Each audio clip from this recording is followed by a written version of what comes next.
필리핀 뉴스 채널 뉴즈5가 도라도의 싱어게임4 준우승 소식을 집중 편성 보도했습니다. Pag-perform after na kanyang achievement sa Korean show na Sing Again. Nasa frontline ng balitang yan si News 5 digital producer Von Belinario.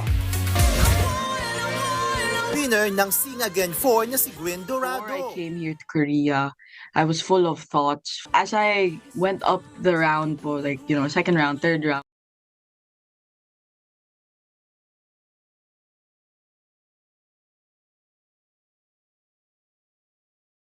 na-pressure lang po ako sa oras na binigay.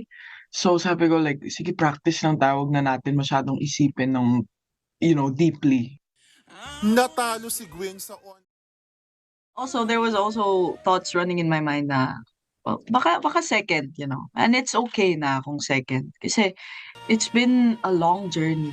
And so, to go up here, is not a joke. Pero it's okay.